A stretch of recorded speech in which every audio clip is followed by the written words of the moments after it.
Okay. Our YouTube and Twitch streams are now live.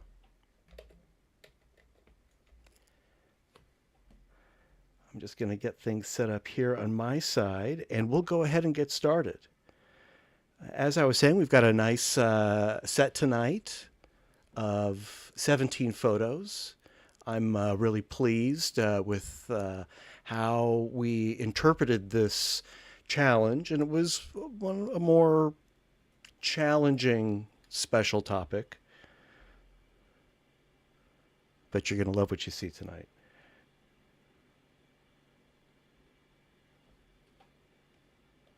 All right, I'm going to share my screen. The live streams are active.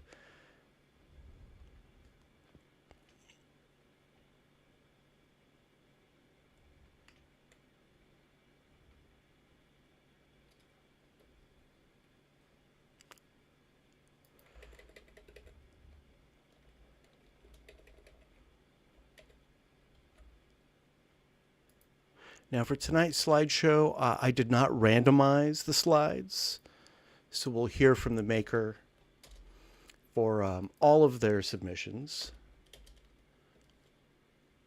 There we go. If you're following along with me on Zoom, you should see my screen. And it looks like our YouTube streams are running. Let's start tonight with a set by Steve.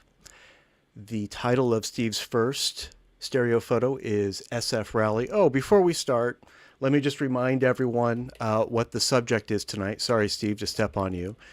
Tonight's subject is mergers. And as we're defining this, we're using stereo to exploit stereophotography's ability to separate objects in Z space. And I think these are all great examples. If you look at any of these with just one eye or as a 2D image, what you'll see is sort of a mess. Stereo in these images really brings out the detail and shapes the subject. Steve, right now we have SF Rally up. Why don't you tell us about this?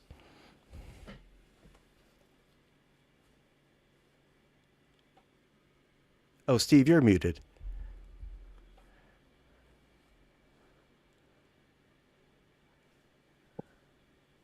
Okay. Yes. Welcome. Hello.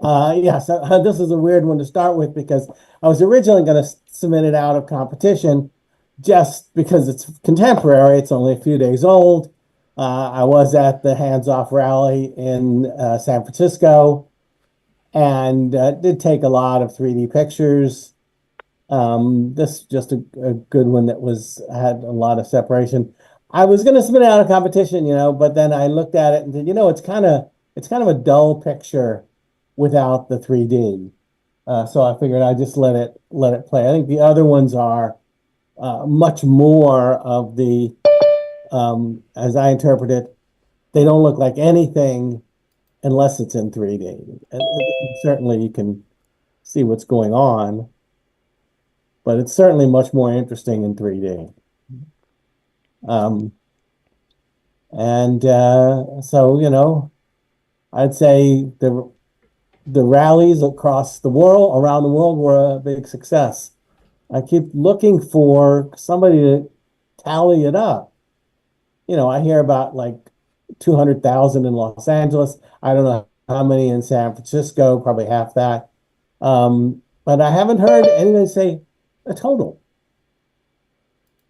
I did see something 3.5 million, but it wasn't a very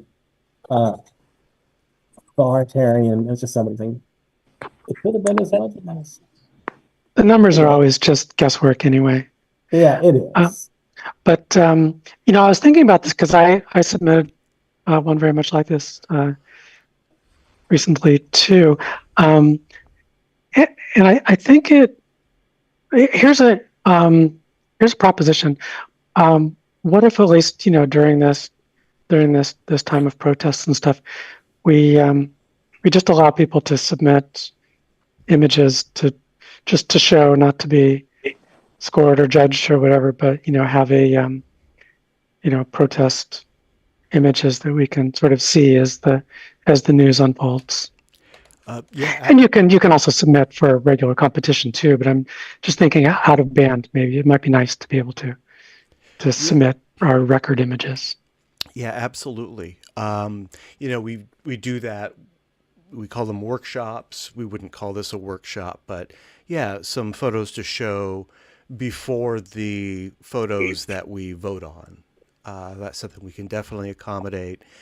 And you can upload those for any meeting on the website and just put a comment in the note on the upload page that it's intended for outside of the poll, not for competition, and I'll set it up at the beginning of the meeting. Yeah, which is what I had said I was thinking about doing with this one anyway. But yeah, because there is a place to write a note for your picture. So that seems like that would be the place out of competition. Just so you can say, well, I guess, Matt, it'll be up to you to figure out if it will be one of your 4 or if you can add it to your 4. Well, Probably I think it's up one to the of maker 4. how they want Sorry? it to be shown, if they want it in or out of competition.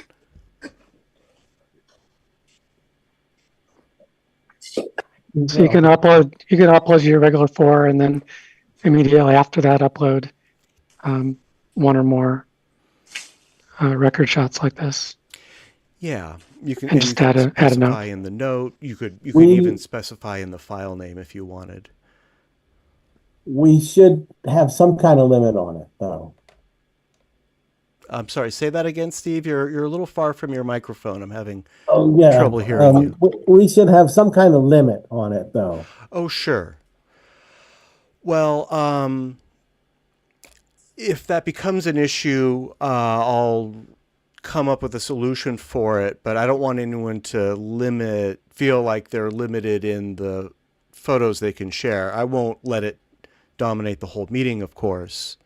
But at this point, I don't think we have to worry too much about setting a limit for that. Because I trust that everyone will share, only the best or the most meaningful photos out of their shoot. If it's a protest shoot, just as they would for any other division with the GGSS. And I'm assuming any of these out of band images wouldn't be critiqued like we do the regular images, so they're not going to take a lot of time. It's just sort of a slideshow. Yeah, with these sort of workshop type things, we'll just leave it to the maker to speak and explain what we're seeing, and if the maker wants to solicit any feedback, that's fine. It's probably not going to be critiquing the photography so much as just talking about the subject and its meaning to the viewer and to the maker. Yeah, that was my point. Thanks. I'm in total agreement with that. So yeah, I'm actually excited to hear this idea. Go ahead and submit them on top of your regular 4 or instead of your regular 4, and I'll accommodate them. Right, I don't have too much to say about this one. Okay. I mean, I took it in Affinity and darkened some of the highlights. I mean, they're still pretty hot, but it was a very, very sunny day. I couldn't believe how hot it got in San Francisco. But just a warm day. A lot of people there. A lot of 98.6s. Well, I think it definitely fits tonight's subject. Also, I mean, as you said, you can see what the photo is in 2D, what the subject is. But to me, the stereo version emphasizes the vast size of this protest, being able to see how far back people are, in addition to just kind of counting heads. Yeah. Very nice. Thank you, Steve. And I look forward to sharing everyone's protest photos at future meetings. Yeah. This next photo is also by Steve. If you're following along on our YouTube or Twitch streams, there'll be a 15 or 20-second delay. The title of this is Starburst. So it is really a star field. This is a photograph of an immersive event, or can't find the right word, but yeah, it was called Fantasy Lab in Las Vegas, and it's called Colors of Mexico. And my wife and I both really, really loved it. It was actually free. Most of these immersive things cost in the neighborhood of $35. They had a Disney one I was interested in, but just didn't, the timing didn't work. So I think the first room you go into has a bunch of strings with lights on them. You sit in a little chair, it goes all the way around the room, and you just look at these lights. And it was a little dark for my W3. I tried to hold it as still as I could. And this is actually two pictures of two different times. The different lights, they kind of blink on and off, and there's rows of them. They go back in space. And it was just because it was too dark for the camera to pick everything up, the different colors.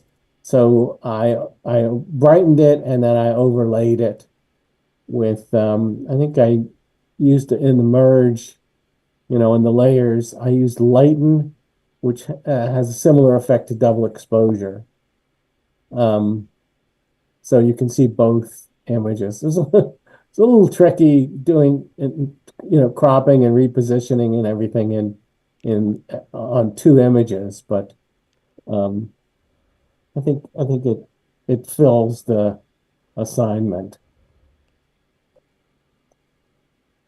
And hopefully you can see. Oh, I did take one of the little lights and make it larger so there would be something to focus on. So there's one that's about 5 times larger than any of the others, and that's just one of the lights cut out and pasted and enlarged. And that's Fantasy Lab, Colors of Mexico, in the Fashion Mall on the Strip in Las Vegas. And I have another picture from the same facility. Well, it does look like a starburst. And I guess this was in a dark room, a dark space. Is this part of like a broader experience? Yes, there's a bunch of rooms. I'll show you actually the last, this is the first room, and then I'll show you the last room of about 6. They had like Day of the Dead figures and animals, sculptures of animals. And one really, really cool room, they had mirrors on the wall, on 3 of the walls.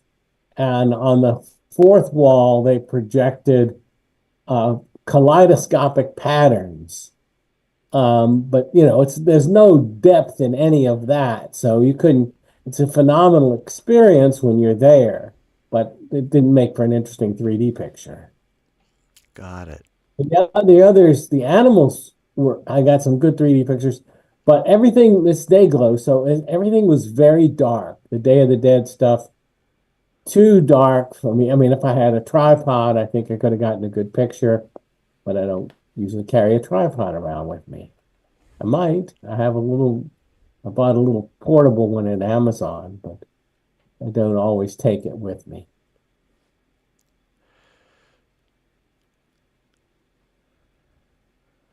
All right. Well, this certainly fits the bill. It's very abstract also. If you hadn't told me how you made it, I would have assumed, well, maybe not a starburst or a star field, but it sort of looks like embers from a fire. Very nice. Thank you, Steve. All right. Steve's third image. Oh, and by the way, welcome Brian and welcome Roberto. Saw you come in. Thank you. Hello. How are you? Hello. Yeah, I snuck in Yeah. just for, I can only stay for a little bit, but decided Sure. to check it out. Well, glad you dropped by. Brian, we'll show your fantastic photos at next month's meeting. And Roberto, we'll talk about your video after the slideshow. But until then, let's get back to Steve and his third photo for tonight. This is the mergers theme. The the title rather, is Tribute to Mexico. Yes, so this is in the same facility. It's the last, or really the next to the last room has a bunch of these plexiglass panels with statements in Spanish, words in Spanish, and just it's kind of like a hall of mirrors effect. You can walk around. They're kind of lit up from the edge. So it's the same facility, the Fantasy Lab. So if you find yourself in Vegas and want to do something fun for free, I highly recommend it. And yeah, it's a little hard to tell what's going on in 2D. I think you get a much better sense in 3D. Yeah, you definitely miss all these layers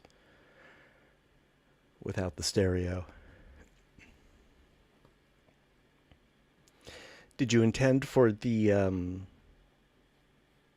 panel in the foreground, the one that says nachos, for that to be in front of the window? I guess I have to say no. Say yes. Just say yes. If, you know. Yes, that was entirely intentional. I thought it was an artistic choice. I would argue it's pretty effective, especially on my Lume Pad. The sort of the line art nature, it's not too difficult for me, at least, to perceive. Yeah, it's good to hear how these things look either on a TV or a Lume Pad, because I know they are different. They have different effects, and I pretty much only look at it with these mirror glasses, just because it's so much easier for me, and I get the full 3D effect and don't have to go through a lot of mechanizations to put it onto my TV. Yeah, I like it. It's a lot like Matt's bus stop image from last time. Okay. Just all the layers of transparency. It's nice. Yeah, it seemed. When I took this, I was thinking about this particular competition.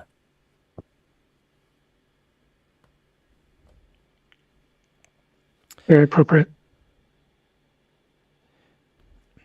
Yeah, I wish I could find more locations like this with all of these transparent layers. They're such a great subject, but there aren't very many places like this, or really even reason for there to be places like this, I guess. Yeah, I mean, I'm not exactly sure. It was made to order for this, Right. but it's also just kind of fun, and it's I guess a way to sell people on Mexico. I mean, they're really playing up the culture, and there is a Mexican restaurant in the same facility, so we were so happy with the thing. We went ahead and ate there. What hotel was this? It's not in a hotel. It's in the Fashion Mall, which is near the Venetian. Got it. Actually, on the other side of the strip of Las Vegas Boulevard. well, right in that vicinity. I think it's called the Fashion Show Mall. It's Got definitely it. inside a mall. Yeah, I think And you yeah, if found you've a never great been to location here. Vegas, the maps can be very deceptive because I remember looking at something and saying, "Oh, it's only 3 blocks away," and it was like a mile and a half because everything is so huge. Well, you remember from the last time I had a picture of the Sphere and the Ferris wheel and the all the hotels. Actually, that Ferris wheel, similar to the London Eye, we rode it a long time ago, not this trip. I rode it with my kids, and it was very underwhelming because it only got as high as the hotels in the vicinity because they're so huge. They're just enormous, unbelievable. I mean, if you're coming from another country, you should see a call. I guess people won't be coming from other countries till something changes. It's a town to look at night when everything is lit up and you don't see really how isolated and bleak things actually are around you. Yeah, I mean, there's plenty to do during the day. Um, there's a lot of great stuff. Okay, good. I'm glad you moved on to the next picture. Thank you, Steve. I've shown this one I didn't want before. to stop you or anything, but No, no, um, I appreciate it. I think sometimes we all just get lost in our thoughts and we need to move on. sure. This is from a science fiction convention, or I think it was a fan convention.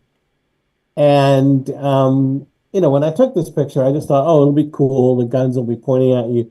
And then I looked at it, and it was just a mishmash. You couldn't really tell what was going on. I mean, the scales are all weird because it's mostly toys.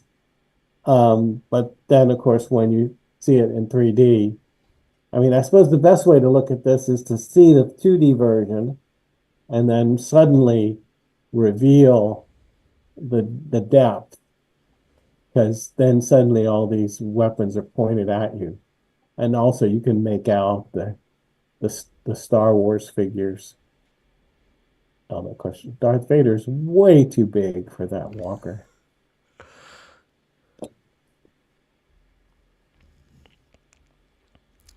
Yeah, this So, and is I remember when I showed this one, we weren't having that competition, but I had said, "Oh, this would be good for."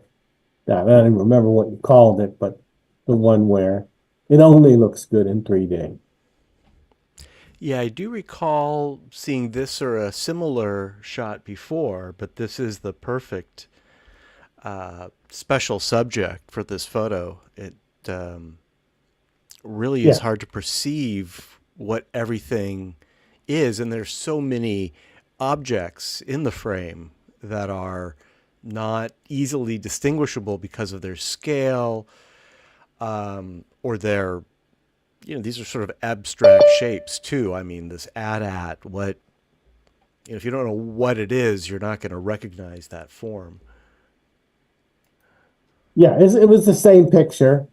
And I think stuff like this also points up an issue with filmmaking, because there's stuff that would read perfectly well in 3D, especially cutting, because film editing and film transitions like fades, you sort of have to take a different approach when you're making a 3D film.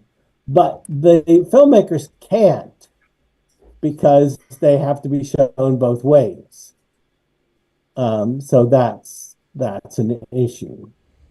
And I may remember when I saw The Wizard of Oz for the first time, and they at one point they say, "Well, that's a horse of a different color you've heard tell about," and I didn't know what they were talking about because I was watching in black and white. Steve, I missed that last part. I missed the title of the movie you're talking about. Oh, The Wizard of Wizard of Oz. Oz, of course, going from black and white to color. Yeah, that's so I'm saying. Well, you would never make The Wizard of Oz that way, knowing that some people would see it. Because when they made The Wizard of Oz, they didn't have television, or it was in the experimental stage. Well, And Steve, when I didn't know Wizard of Oz was in color until I saw it when I was in college. I can remember a story. I'll do this real quick because we've already gotten through four. We didn't have a color TV, but we had some friends that did, and they invited us over. And we came to their house. I guess we were running a little bit late, and the woman's face, the homeowner's face, was so long and sad. And she said, "I'm so sorry, they're not showing it in color." And I thought they had made some announcement or something. And I thought for a minute, I went, "Oh, no, no, no, no." Because I already knew, I think I'd seen it in the theater. I said, "No, no, no. The beginning's in black and white. That switches to color. We're okay." She didn't know either. I guess it was time for her to watch the whole film.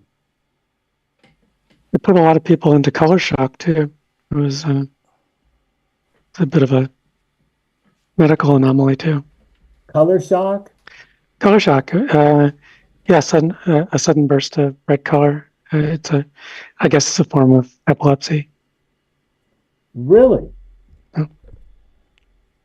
I guess it was just more intense than they had experienced in real life.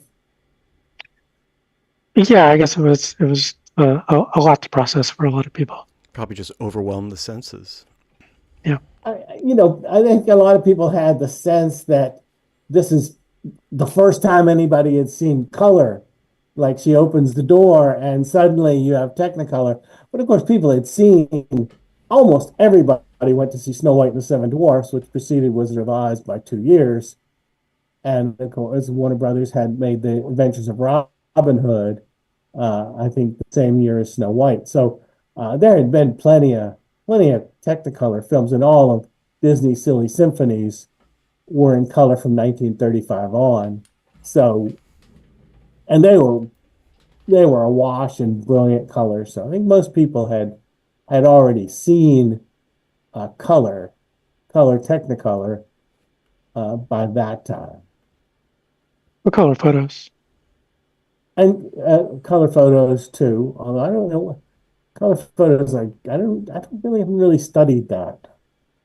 Of course, I'd seen some color photos from the turn of the century, where they just have a black and white camera and put color filters over it and figure out some way to process it, similar to the way you make a silk screen.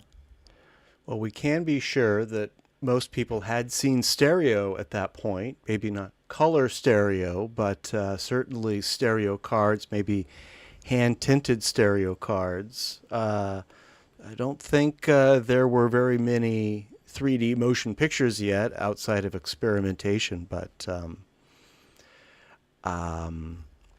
it was high-tech at the time.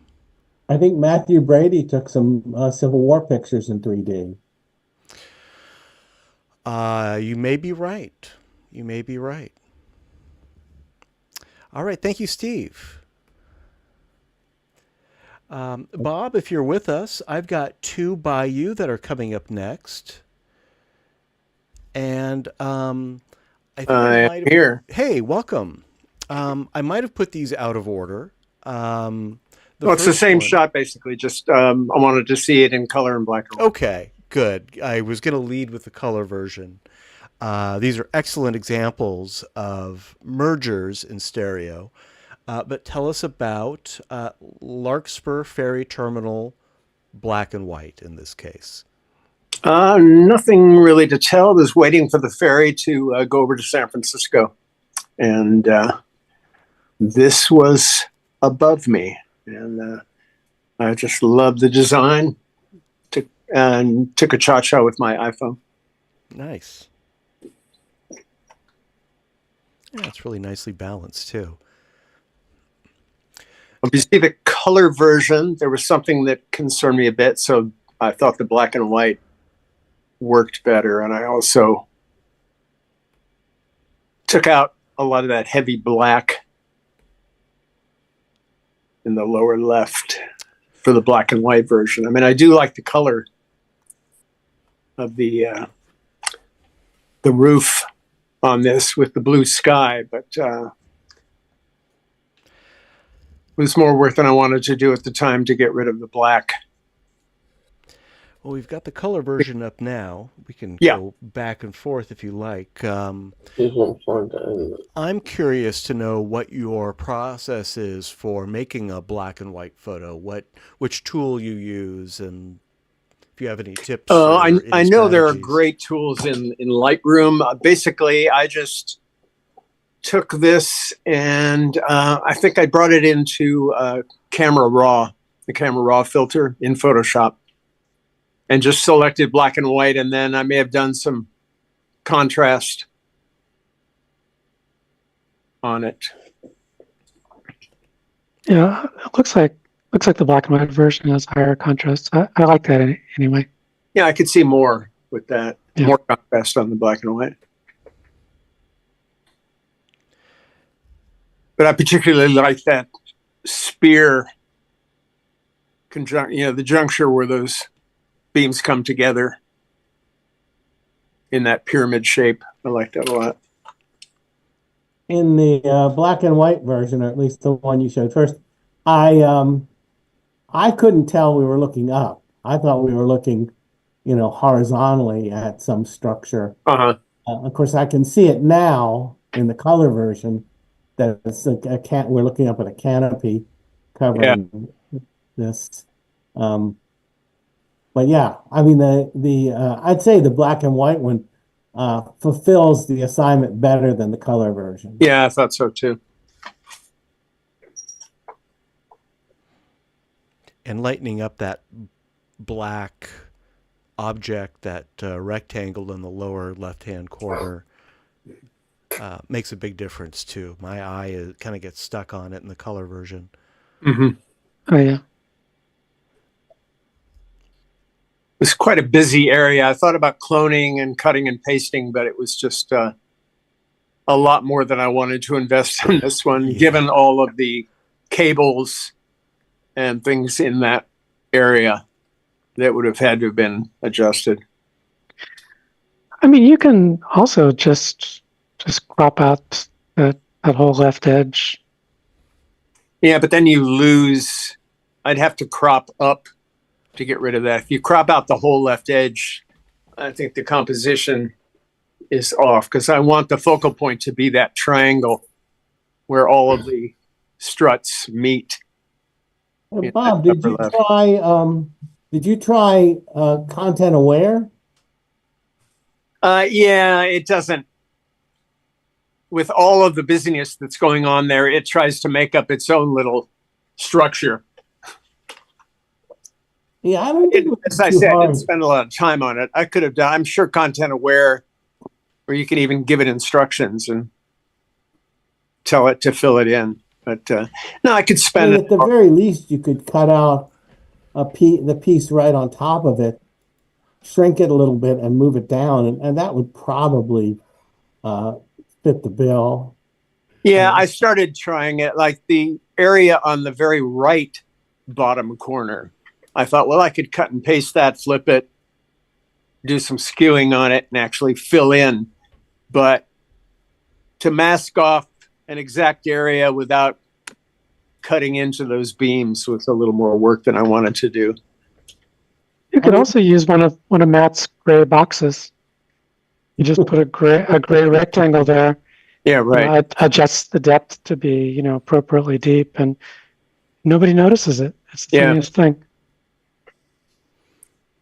Yeah, so long as you've positioned it somewhere in Z space so that it's not just at the window.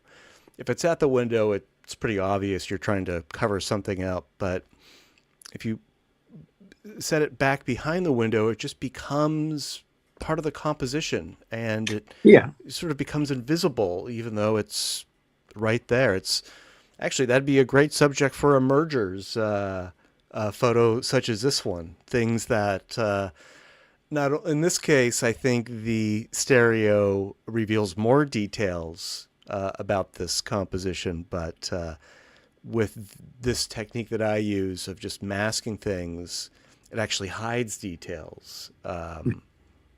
Well, this, if I wanted to work on it, the black box there is pretty much at infinity. So I could go in there and clone. I'd probably go in and clone the left image and just get rid of the box entirely, and then just cut and paste over to the right. Yeah, well, one trick that I don't know if this is solves any of the problems you're having, but if you're just trying to replace where the black shape is, then you have to match the stuff that's to the right of it. Mhm. But one of the tricks that I've used is to get rid of everything up to, the high contrast strut. Yeah, well, that's what I was going to do.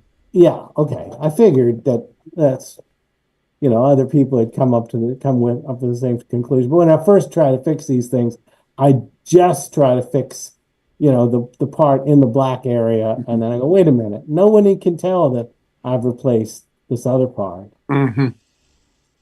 It's kind of, that's like a Harryhausen technique. But you don't see the ground, you don't see where the ground shifts. You have to move it somewhere where it's not noticeable. Mm-hmm. This one might also be a fun subject for a mirroring effect. I don't know if you tried that, Bob, but just not to fix or hide anything, but just as a good subject matter for the technique. Yeah.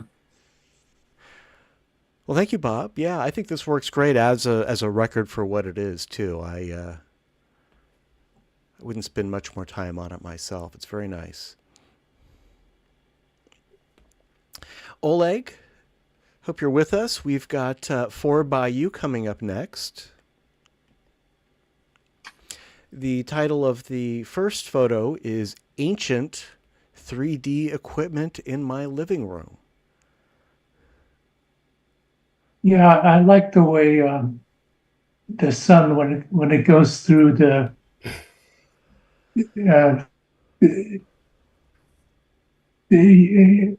I just like the way it looked. Yeah. So I recorded it. You can see those. Yeah, nice. the light is beautiful. I'm curious about the pictures. I think those are all lenticular, right? But I can't see any depth in them. There, you need the red and green glasses. Oh, the red and green. But you've got some lenticular too, right? No, I don't think I ever did lenticular. Oh, okay. Never mind. So Oleg, your problem is that you're too good a photographer, and you always make a great looking composition. So these look great in 3D, but they also look great 2D. Well, you failed. the mess in the center. The reason I like the composition too, but the mess. I chose this one because the mess in the middle kind of ruins it.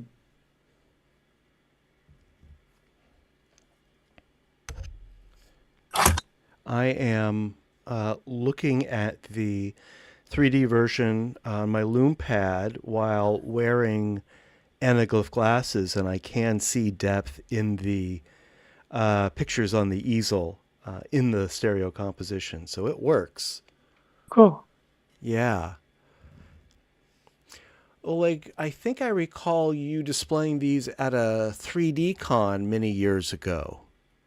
Yes.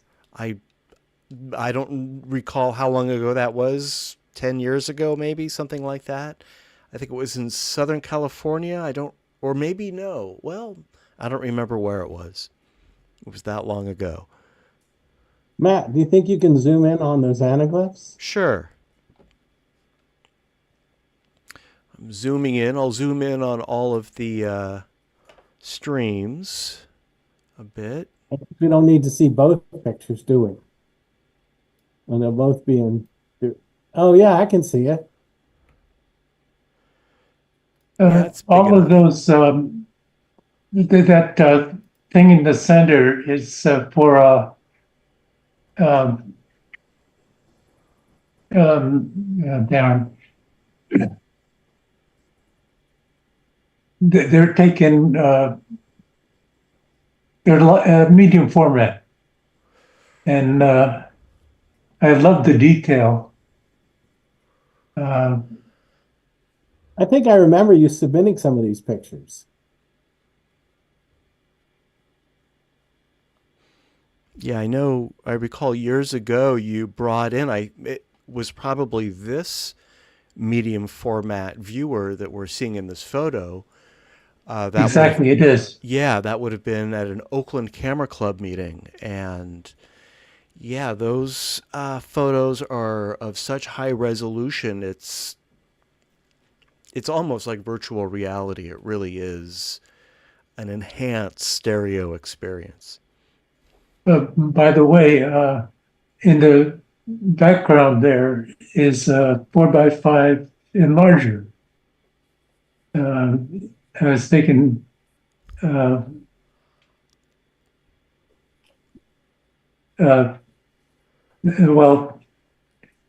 I lost my train of thought. The enlarger is the device in the corner behind the images.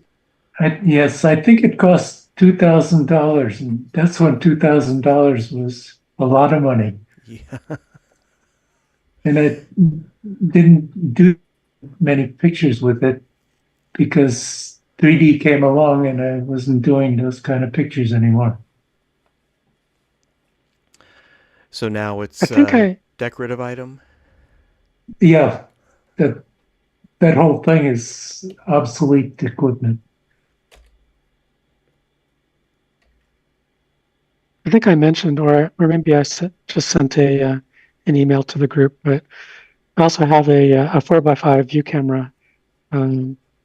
If anybody is interested, I know there are people that are still doing film stuff, but I haven't been able to sell it. So if anybody else would like it, just let me know.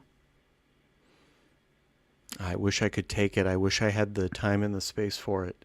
It's a beautiful looking camera. It looks like the camera that Ansel Adams photographed Yosemite with. He also did some like 8.5 by 11 or something like that. Some large ones too, but he also did plenty of 4x5s. Yeah. Not obsolete. Not commonly used, but not obsolete.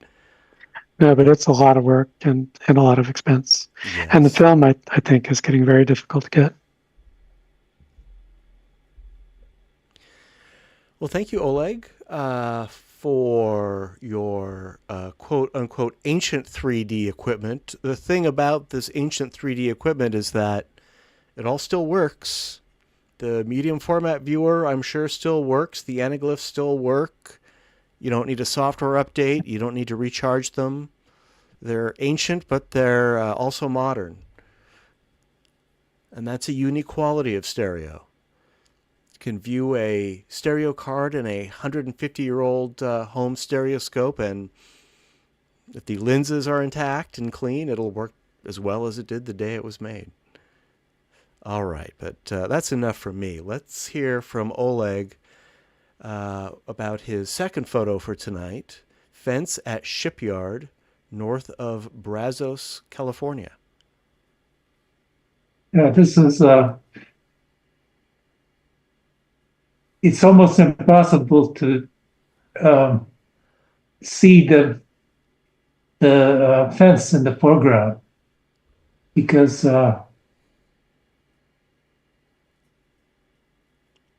it's kind of an exercise just to concentrate it enough to be able to see the fence as something flat. I think a lot of people that got into stereo, their first experience was a chain link fence that they were fusing at the wrong distance, and tried to puzzle out what was going on. I think this one does that particularly because the stuff in the in the middle ground of the boat, or right around the same depth as an incorrect fusing of the fence. So your eye can sort of naturally jump to the wrong distance, and then it's out of whack with the rest of the fence. Does that make sense? Yeah, no, well, you get the same effect if you're there, just stand in front of it. But I think the detail is much better when you see it. So it's not as uncomfortable as in a picture.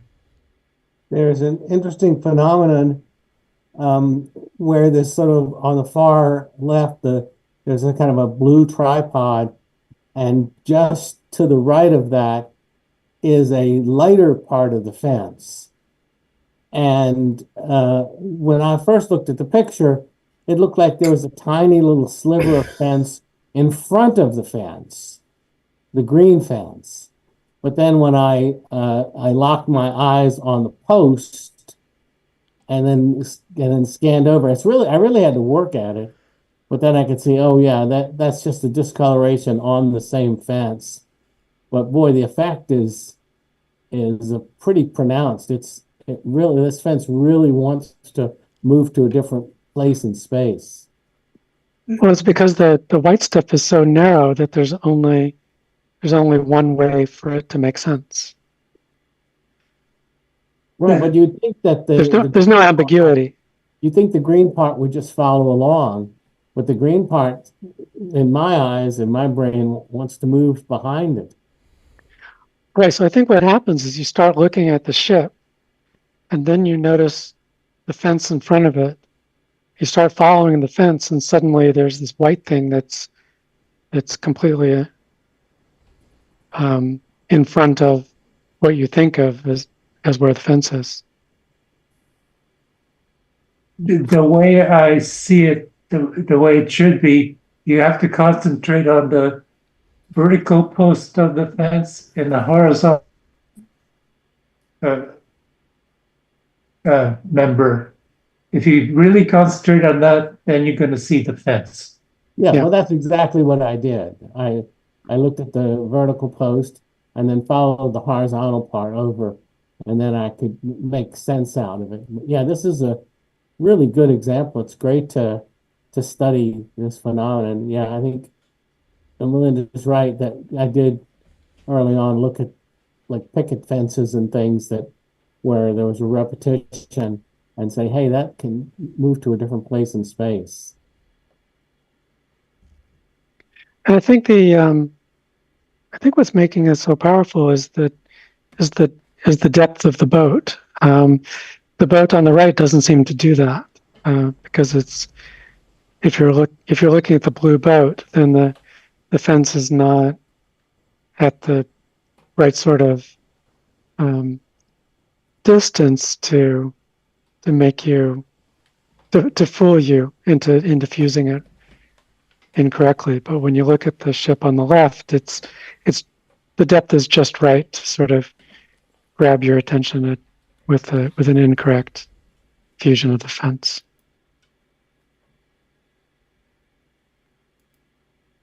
So like if you look at the beam on the ground, that sort of orange end of it, it looks like the fence is right there at that depth.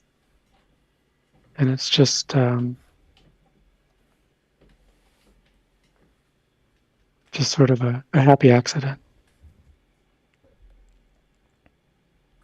Yeah, this really like is the perfect It doesn't work with the guy in the background. You look at the guy in the white, and the fence in front of him doesn't. There's no natural part of it to jump to. So it's not as deceptive as the part on the right. Or the part on the left, sorry.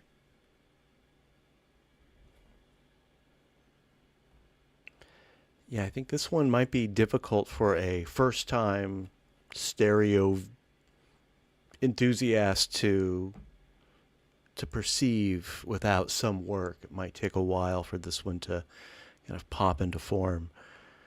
It's challenging. Very nice, Oleg. Thank you. We have a third one by Oleg for tonight's mergers subject. The title is Spring Arrives at My Backyard.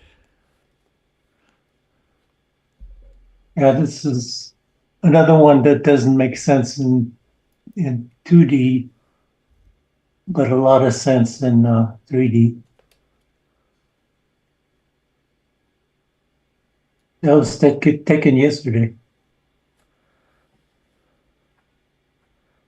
Nice composition. Very light. Yeah, you waited for the right time of day to take it with the light playing on the surface of these plants. The center rear, that yellow dot is blossom, and I looked at it this morning, and there's 3 other blossoms popped up. So it changes day to day. 'Tis the season. I went to the Berkeley Rose Garden, was it last weekend or 2 weekends ago? 2 weekends ago. No, last weekend. There was a single blossom in the whole garden. I was there just a week or two too early.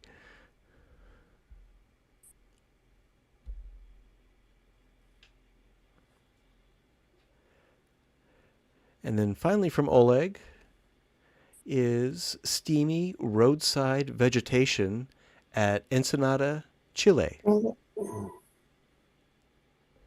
Yeah, I didn't realize it until it's not a very good picture, but I remembered it and I thought it was beautiful.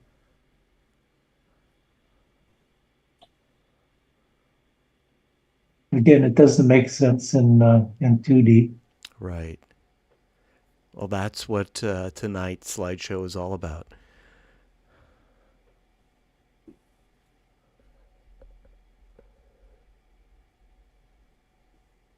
Oh, by the way, it looks like I'm using that fast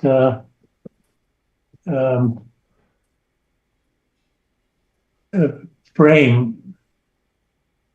It takes about 30 seconds to make the picture. What is this? Get the frame, the white frame for the Oh, picture. right. Are you using the It's- Stereo Photo Maker frame tool? No, I'm using just a.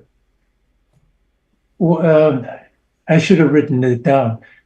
Maybe next time I'll show you the process. Yeah. What you do is you play with the darn, what do you call it? I have to write it down to explain it. But it's very quick. If you want to share it next month or any time, we'll set some time aside. And Yeah, I'll do it. It's so easy to do, and you can change the color of it very easily. Is this a Photoshop tool? No, it's it's done in Photoshop. What you do is you increase. Darn it. It's. I have to write this down to explain it. sure. What Yeah, we you won't do put is you on the spot. what do you call it when? Well, forget it. My brain don't work. Yeah, I didn't get a chance to show when I was doing the demo, but Affinity has a border feature, and you can change the color of the border and the thickness of the border. And I think you can change the curvature of the edge for the border. In Affinity, I don't know where, if you're not doing this in Photoshop and you're not doing it in the Stereo Photo Maker, I don't know, where you're doing it. you're doing it's a post-production process, correct? It's after you take the picture.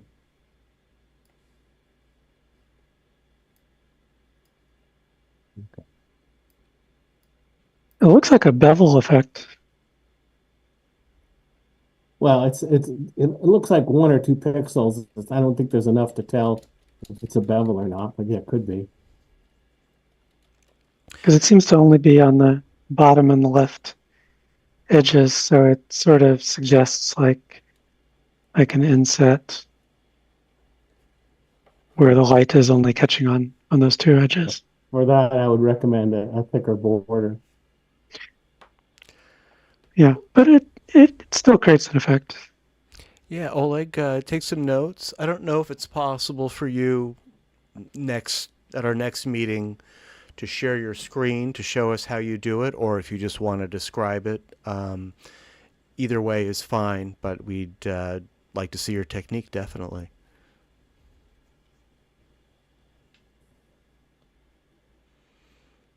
All right, thank you, Oleg. Great examples.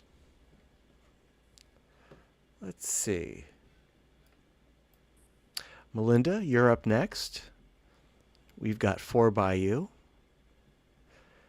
The first image by you for tonight is bush number 2.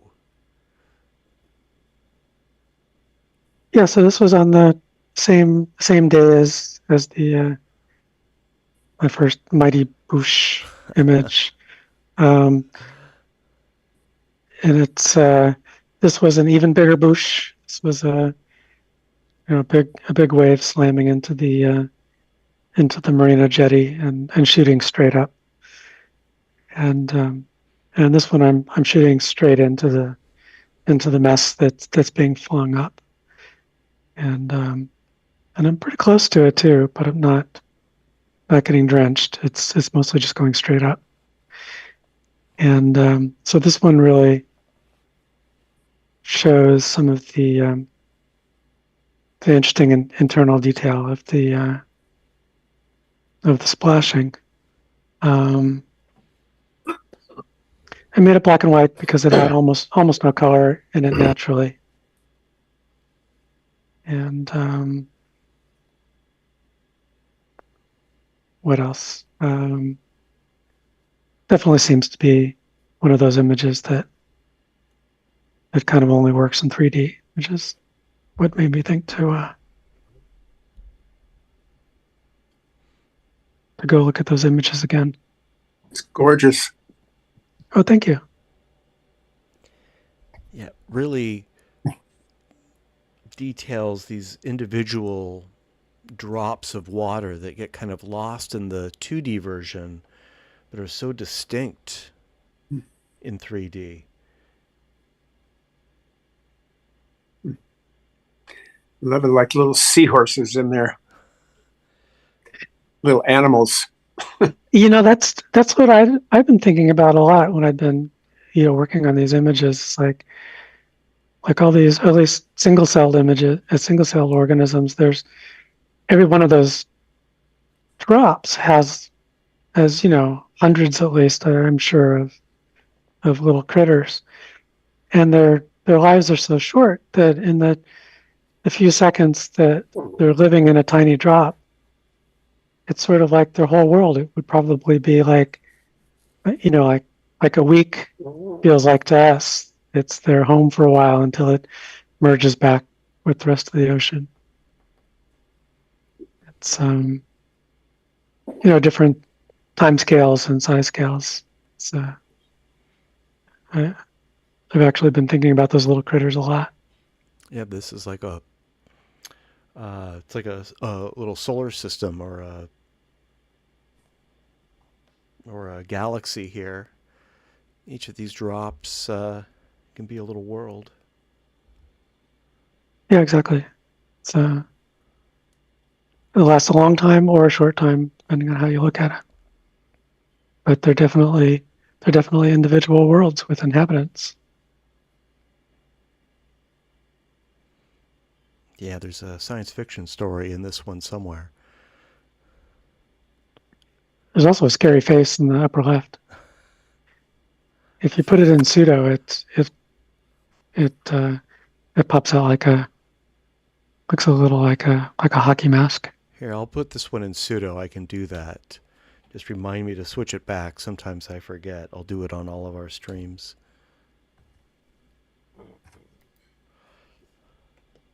It'll take a few seconds to catch up on the YouTube and Twitch streams, but I can kind of see it. It does look like a mask, an inverted mask in the regular version. Oh, there we go. Yeah. I do see that face more distinctly in the pseudo version.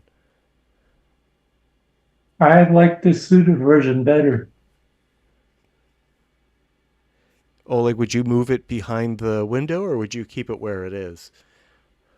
Let's see. It looks like it's not in front of the window in pseudo. It's just a little bit, just by the nature of Yeah, how it was aligned originally. Most of it's behind. Yeah, you could pull it all back. It's yeah, that would make it a really pure abstract. I like the original. In the original view, then you can Yeah, kind of tell where you're looking at it. Yeah, still I abstract. prefer the original. I prefer the original too. Yeah. And I just love those fantasy animals. Looks like a dog and a horse or some whimsical Paul Clay drawing I can see that too. right Yeah. in the center. I can't not. Yeah. It's just so. Yeah, looks like a balloon animal or something. Yeah. That's funny. Well, for the pseudo version, you could also introduce some color and make it even more abstract, really separate it from its source. Go for it.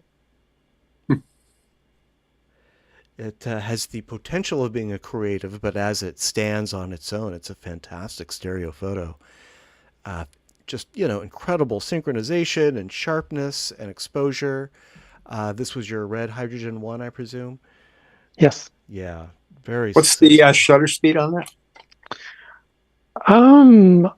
I don't know, but I think. Oh, shutter speed, I think was 1,000th. Oh, that explains the sharpness. See? Yeah, and the synchronization is kind of lucky. I mean, it's a lot to expect from these cameras, but it does seem to synchronize really well. Oh, it's beautiful. And the layers, all the droplets in space, just gorgeous. Yeah, great example of mergers. Yeah, I was happy with the image quality too. I was able to get this much contrast without blowing out the whites and stuff. I'm seeing one little itsy bitsy nitpick is that there's a bright white droplet or spot in the lower left, not in the far corner, but just there's a circular drop at the bottom, and if you go straight up from that, it's the brightest and whitest element in the shot. It's a little distracting for me. Yeah, I see it. Yeah, I already took out 10 or 15 of those kinds of things and then just stopped. Yeah, that's the only one that distracts for me. Yeah, I bet if you spot that out and you keep looking, then you'll find something else that'll bother you. Yeah, It's doesn't. I mean, I see the others that are a little bright, but that's the one that kind of spoke to me. at least that one is in both eyes, which is probably why I didn't touch it. But there were a lot of others that there were spots that were that bright, but only visible in one eye. Very nice. Thank you, Melinda. Thank you. Let's take a look at your second photo for tonight. The title is Choose Me. Yeah, this is good if you look at the only in 2D first for a while, because because without 3D it's just nothing. But But to me, in 3D, there's a whole little story going on with these bumblebees. Mm-hmm. I think I can show these in 2D. Well, I better not risk it. Yeah, don't ask bother. that we People can close cover one eye or eye. whatever. It's I know there is a viewing mode, but it's not worth trying to change it. Yeah, and but I do encourage everyone to see what Melinda is describing. Do look at this with just one of the views, or close one eye, depending on how you're viewing the stereo. The stereo adds tremendously to this photo. There is absolutely no bumblebee there without. Yeah, it's true, and he's disguised with a little yellow hat, the same color as the flowers. Yeah, it's almost like it's disguised in 2D, like it's some sort of cryptography or something. And to me, it looks like the flowers are sort of leaning towards it. But I guess, it was probably just buzzing around trying to decide where to go next. And that just makes me think of the whole reason for the pollinators and flowers and stuff in the first place.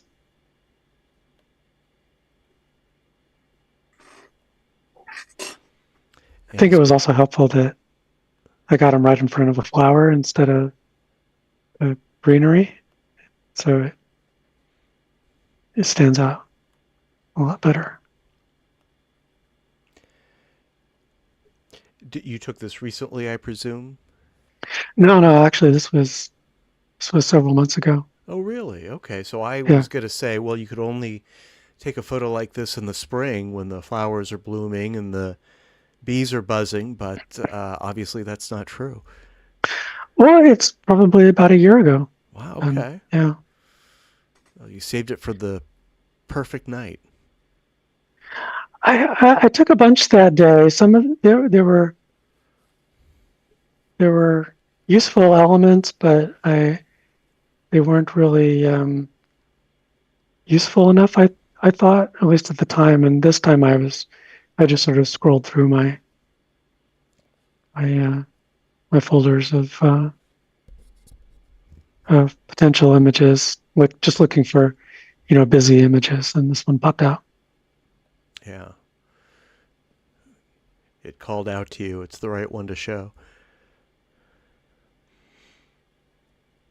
Yeah, this reminds me of one of Jack's, especially when he would, do a composite and cut out the bee or the insect and put it in exactly the right place. That's what I'm marveling at. It's the position of the bee is exactly where you want it to be, to the point where it's like, whoa, you must have positioned it in Photoshop, because it's just perfectly placed to show up, silhouetted against the light, the petals of the flower.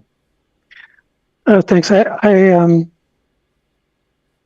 think the cropping that I did helped a lot in that regard, because there's sort of like there's a group of flowers that are pretty much concentrated in the middle of the image that that are kind of all working together that way. So it was a little puzzle finding the right cropping that would create a kind of dynamic like that. So while I didn't place the bee where I wanted it, cropping gave me a lot of control over how the bee relates to the rest of the flowers.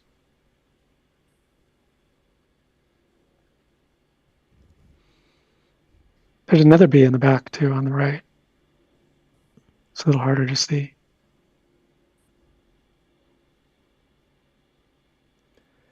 The light's a bit harsh, but of course, if it was later in the day, the bees might not be out, so probably have to take one over the other.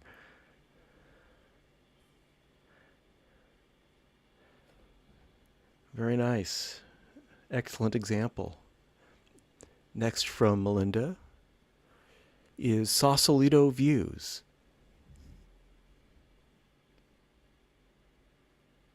Yeah, so this was fun.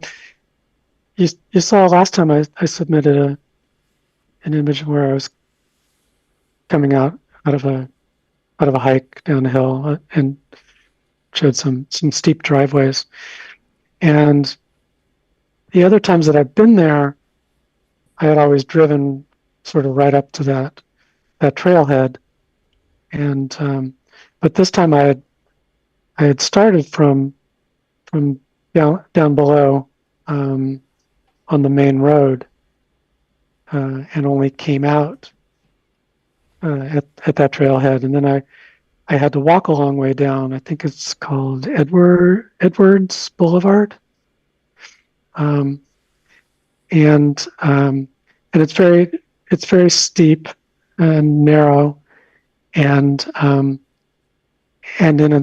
the car I never would have noticed these views, but walking down the street, there were a number of places where I could see between the buildings and see this nice hillside and all the houses and things. And so I encourage people to go there and check that out. If you walk the length of Edwards there, it's you'll see some neat stuff. I mean, all different variations of the same picture. There's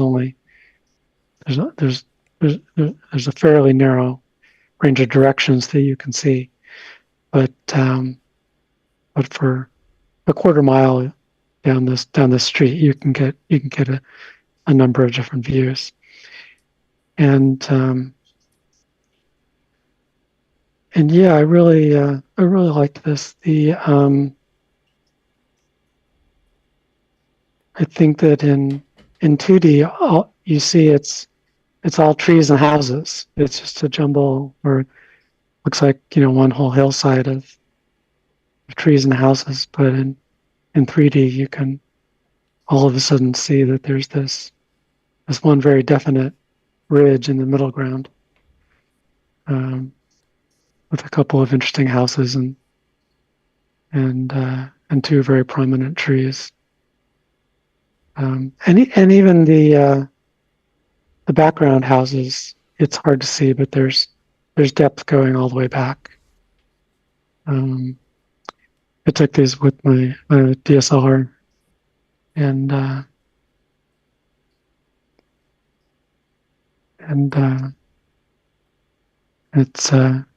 it's really kind of fun to look around deeper and deeper into the image. Yeah, the 2D version, it looks like one hill. It's impossible to distinguish between the two. It's so obvious in this nice hyper stereo that you're showing us. And I think the stereo base is about 2 feet. Shot with your DSLR, you said? Yes. Mm-hmm. Most of the shots I took here were like through an entry gate or something like that, so I could brace the camera against the gate. Is that a bird above the orange roofs, but in front of the tree? I don't remember any birds. So the orange, the Spanish tiles, you're saying, of that multi-level house? Yes.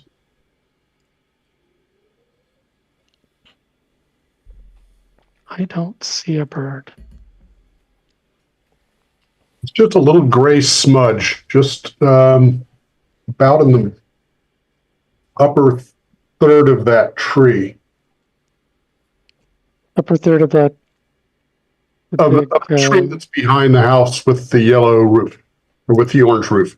I think it's just a gap in the tree, and there's a little bit of retinal rivalry because of the separation looking through that gap. I'm seeing That's the what I same was thing. thinking as well, but it looks so forward of the tree. I'm just wondering. I know Well, if it's forward, birds, you know.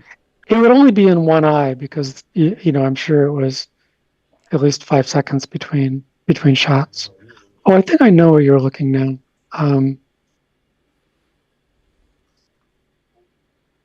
There's Yeah, I see it. I think Matt's I right. think I think it's a hole in a gap in the leaves, and it just has that effect of looking like it's coming towards you. yeah, it's the hole is large in one eye and small in the other, and there's a bit of roof, I think, in the far distance. So it's Oh, that makes sense. Yeah. I should probably try to paint that out. That's what I usually do. Like I just pick one of those dark green colors from the tree and just paint over the whole Would be a bit of bad roof idea. that's visible. If I was cropping this picture, I would crop the sky almost out. There's no information in it. So if you take out the sky, then you could concentrate better on the middle of the picture where all the action is. Yeah, I think that's a good idea, especially because of the cropping at the bottom, which is actually extremely tight. So it would be more consistent if the top was also somewhat tight. Sometimes you need a little breathing space. I don't think it's a good idea to crop it too tight just because there's no information. I mean, I've seen lots of really nice compositions that have the whole, like the right third of it is nothing but like white space. And it just works because it sort of forces your eye over to where the information is. I don't know that that rule applies all the time. I kind of like that amount of, like actually I would crop it at the bottom, just because you've got plenty of houses and lots of depth. You probably don't need those few that the bottoms of the houses are cut off. But I like this picture. I don't think you need to do much more to it. No, but I think I like the suggestion. Seems like a good idea for this one anyway. Linda, were you making a false frame on this? It looks like the left view sort of extends into the border of the right view. Yes. Okay. I'm not sure if So, it really works on my screen. Maybe you need to give it a little bit more space in the right view, because it kind of gets clipped in the right view, but it extends through the left view. I mean the reason that I put that bar there was because in the left view that there was a whole strip of trees and houses and stuff that you couldn't see in the right view, so I wanted to mask that out, and I did preserve the that bit of roof in the extreme lower right, because it was much closer than the houses that were causing the problems on the right edge. I don't know if it was needed or is making it worse. It just it seemed to make it less busy or difficult. I don't think it's hurting anything, but I'm not really getting any sort of like a through the window effect for that little corner, if that's what you were after. No, it's not through the window. It's just it's in front of the border, which is well behind the window. Well, I think this one would do really well in an international exhibition for a landscape or cityscape theme, and those are pretty common. Oh, thanks. Yeah, I guess I missed my chance with Southern Cross. I think they were doing scapes. special. We did do escapes, yes. None of, I think actually maybe one of mine was selected. Southern Cross is a pretty tough competition. I never do as well as I do in others. But hey, there are more coming up, and Southern Cross will be back for 2026. I'm going to have to sign off. I had one comment about this photo. Yeah. Melinda, I really like it. The only comment I would have is that it looks like it's kind of artificially flattened as far as contrast and maybe chroma. It may be the thing of you shooting more pointed toward the sun and the camera tricking itself into thinking it's got a good exposure. But, given that, it comes out really good, but on my display, which isn't calibrated because I'm using my laptop, it looks like it's not quite as full as far as grayscale or what you would call gradation. And if you made it tweaked a little in Photoshop, I think it would be a little bit more like, to bring down the mids a little bit so it has more, it's darker in the darks and leaving the light spots of where they are. But that's just me. But you may, next time you're doing this kind of stuff, you may want to play around with it a little more in Photoshop and see if you can get it to sort of pop more. It doesn't, it looks sharp, but contrast wise, it looks like it could handle a little bit more contrast. Yeah, thanks. I generally do that with curves, but at least with all the tools that I'm used to using, this was the best that I could do. I think what is mostly happening is that this is with a pretty long lens. So even though it was a pretty clear day, there's a certain amount of unavoidable haze. Well, yeah, it's and levels is good for cutting through that. Yeah. I invested a bunch of money in polarizers to try to neutralize that effect. I should try that.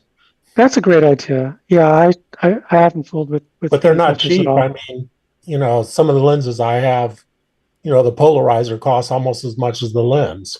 Really? Wow. Yeah, but yeah, give it a try. I don't know what the size is, but if you're going to buy a polarizer, make sure it's a good one, like a Hoya or B&W or something like that, because on a telephoto, if you buy something that's not top quality, you're just going to impact the resolution, and it's going to kind of neutralize the effect of being able to filter out unneeded light. So if you buy one, buy a good one. And don't let I probably wouldn't spend it. I'd probably get a cheap one first just to see if it's, giving me a new important control, and then if it's worth it, then I might get a more expensive one. Now, what is the control in Photoshop that you use? You said chroma? I use curves, but I mostly use levels. Because I use them both. You just said something about chroma. I didn't know what.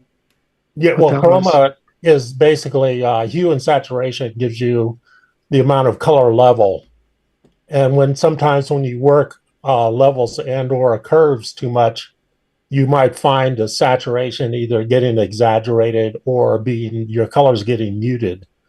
So you have to kind of, if you end up making, especially like more than just a slight adjustment, you might see your color drop off, in which case you have to go to saturation and tweak it up a little bit to get back to where you were.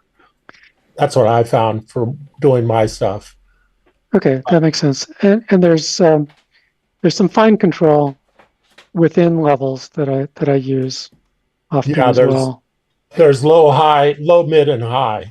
Yeah, so I usually look for whatever little trailing edges that I can chop off for each color channel, and then if I really want to take close control, then I adjust the mids, either up or down. Yeah, the mids give you the most sort of dramatic effect, but it's really easy to overdrive your levels to the point where it just starts to gray out. You know, it's something you have to use like, you know, carefully, because otherwise you lose your blacks and it just turns gray on you and you go, oh, that sucks. Yeah. But I really like the idea of polarizing filters. I definitely want to fool with that. Okay, I'm going to sign off, you guys. I'll catch you next month, and Thank you I'll so probably end much, up joining Brian, up. for dropping by. Okay. Thank you for your excellent feedback. We look forward to seeing you next month. Have a good All one. right, bye. That was excellent advice. Yeah.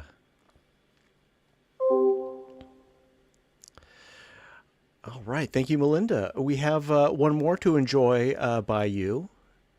I'll pull it up right now. And the title of Melinda's fourth stereo photo for tonight is White Willow. So yeah, this is a willow at the House of Fine Arts, and yeah, springtime. Things are starting to wake up, and this willow is getting little buds all up and down the tendrils, and it's great light, beautiful blue sky. So just a very natural study in form and color. And I guess in 2D, it's clear enough that you're looking at a willow. So it's maybe not super surprising what the stereo adds to it, but it definitely does pop, at least into a 3D composition. And about the only thing I touched in the interior of the image was to clone out a bit of the bit on the upper left, which was where there were some little twigs that were reaching up to the border. So I just sort of painted those out. But that's about it. Yeah, there's no other heroic effort involved. There's a lot of fine detail that's revealed in the stereo version of this photo. It almost looks sort of unsharp or soft, or maybe even out of focus in the 2D version, some of these very thin branches, but they all kind of make sense to me in the 3D. You know, some of them probably are out of focus. This was also with the DSLR. Oh, and there was a bit of wind too, so I'm zooming in and looking around. Some of the branches are at some strange angles. I would prefer if the leaves weren't leaning backwards at the top, towards the top. If sounds like it's going to be a bona fide disaster. It's a sexually confusing experience. If all the trees were in the same plane. The upper left? I'm talking overall. Overall, the picture seems to be leaning backwards. Yeah, I guess it's just the verticals. Yeah, it's the way you're looking at it. But the picture would be more effective if all of the main branches were in the same plane. Yeah, I'd have to change the perspective because it's I'm shooting up at a pretty steep angle. Yeah, that's why they're leaning. Yeah, there's no other place to stand to get the shot you want. Plus, it would put buildings in the background, so it's not really what I wanted. But it might be fun to play with the verticals. Melinda, you mean you don't go out and carry a 12-foot ladder on your trip? Well, I would love to carry a drone because the shots of Sausalito really got me wanting to shoot a bunch of related images. But and I spent a fair amount of time the last couple of days in Google Earth looking for some other vantage points, and I may have found some that are sort of like from the background looking back toward where I shot that picture from. But it's very clear that the houses were sited such that all those vantage points were taken up by the houses, and that there's almost nothing you can see from the road across the this valley. So it's a number of times I was thinking, oh my God, I need a drone. I could get all the composition, make all the compositions that I want without any trouble. Maybe someday. Well, a compromise is Jay Kusnet's pole solution. He had rigged his Fuji W3 to, I think, a 12-foot painter's pole, and he rigged a shutter mechanism. I forget exactly how he did that, and I think he was running a flash also. He gave us a presentation about it. And I think there are some regulations against flying drones in neighborhoods, but there aren't any regulations about walking around with a big, tall painter's pole. So it's an option. Yeah, and I wouldn't worry too much about the drones. I mean, yeah, you just get your shots and get out. Just don't bother people too much. I think it'll be fine. Just be able to get to your car fast enough. The drones have an advantage in that you can see the viewfinder. Jay's things you had to kind of guess what you were shooting. I don't think he had a way to monitor what the camera was seeing. Yeah, so the drones do have first-person view features. So the drone would make it a lot easier to get exactly what I wanted. But a pole to get over some of those fences and stuff would definitely be a nice compromise. It's a budget drone. Exactly. A pole. Well, thank you, Melinda. It's excellent. Thank you. Excellent slideshow tonight. We're not done yet. We've got 4 more by me, and then we'll do our poll. And then we're not going to be done yet. Roberto has been waiting patiently. He has a presentation for us. He's going to tell us about a 3D video that he shot. I'm not going to be able to show it, but I am going to share the link. It is posted on YouTube in half-width side-by-side 3D. But I am getting ahead of myself. Let's take a look at my 4 photos. I took most of these in Golden Gate Park, specifically for this special subject. The title of this is Australian Tea Tree.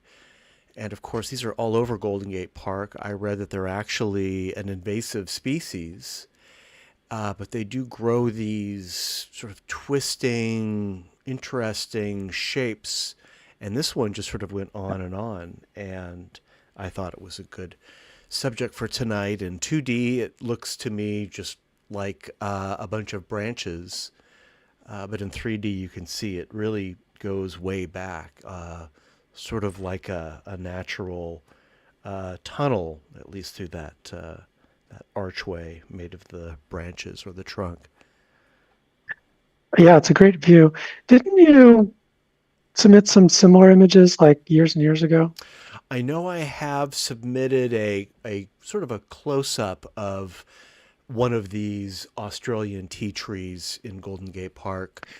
Yeah, that's what I remember. It was I wasn't that effective. I think I shot it from a less interesting angle. I was using my red hydrogen one, so it didn't have a whole lot of depth. And I did submit that one in black and white. And I think this subject works really well in black and white. I just kept it in color in this case. But yeah, they're all over Golden Gate Park. It's funny how you don't really notice these things until you have a mergers special subject to take some photos for. When did you take this? I took This this spring? on Sunday, 2 days ago. Yeah, just all the green hills and everything. It's beautiful right now out there. It is, yeah. You know, I had kind of a hard time with this subject. I took a lot of photos that I just threw away. I was shooting a lot of cherry blossoms and a lot of blooming plants and trees, but they were just so mundane, both in 2D and in 3D. They were technically they worked, but nothing that got me excited. And sort of in desperation, I went out to Golden Gate Park and found everything I needed plus more. I'll be subjecting you to many more of these Australian tea trees in the coming months. Oh, good. Yeah, it's a great route line that you found there. Yeah, and I mean, as I said, they're all over the park. Oh yeah. I was on my way to the botanical gardens, but actually these were more interesting than most of the plants that I saw there.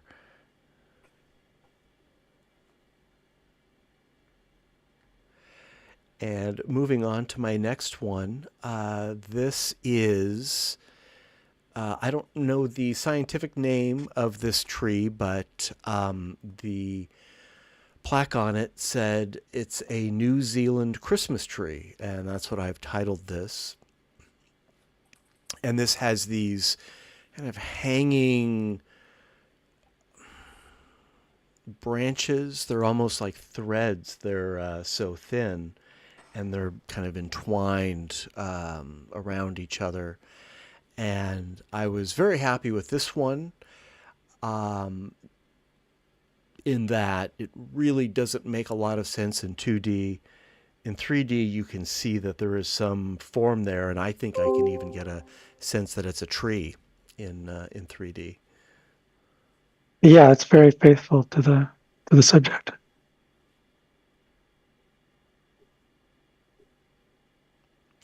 And this photo and the last photo I took with my twin Sony cameras. And this one in particular, it was actually very dark. I was in a lot of shade, and I would have benefited from a tripod. But I was able to crank up the ISO to something like 4,000 or something. And that's not even the highest ISO setting on these cameras. And I think it did a pretty good job. There's some noise in here, but you can't really see it because there's so much detail in the photo. I love it. Oh, thank you. Yeah. That is the New Zealand Christmas tree. My third photo I took actually with my hydrogen one. The title is Palm Fronds, and that's exactly what it is. And I think it's another good example, similar to the one I just showed. This one in 2D, you can tell what they are. I just think it's a better photo in 3D.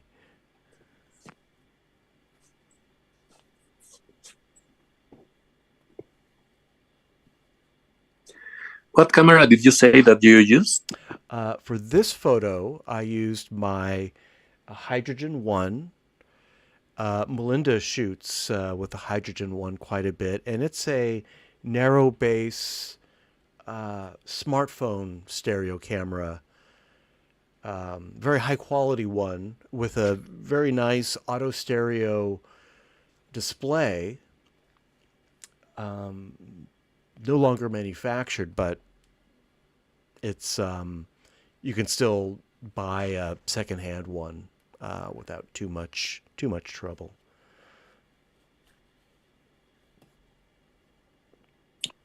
Is the one that had the red logo that they build these cameras, professional That's cameras? precisely the camera. Yeah, I'll show it at the end of the slideshow. It's an incredibly well built device, and I guess it's sort of unfortunate that it has such a narrow base, although, as Melinda has proven, it's still a very capable stereo camera. And I'm using mine more and more. I bring it with me on my shoots just in case there's a subject, a more close up, maybe not a macro subject, but something that's a little closer that would really benefit from that narrow base. Nice, thank you. And I'm going to show one more photo. I didn't take this photo, so please don't select it in our poll. And I will explain what we're looking at here. In fact, I have some notes. This photo was taken in 2020. I think it's a great example, a very extreme example of mergers, and it's the kind of merger that we would never be able to experience ourselves just looking at the night sky. The title is 4 Billion Mile Hyper.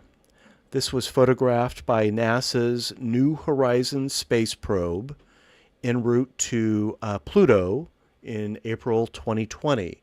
New Horizons is a NASA mission to study the dwarf planet Pluto, its moons, and other objects in the Kuiper Belt, and it flew by Pluto a number of years ago.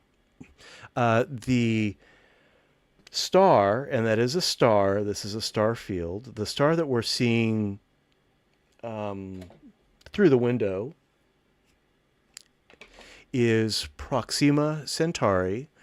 One view was taken from Earth, the other from the space probe. I'm not sure which is which, but that's how this extreme hyper was made. It's the largest stereo base in history. This image was actually put together by Brian May for NASA. NASA posted it and another photo on their website.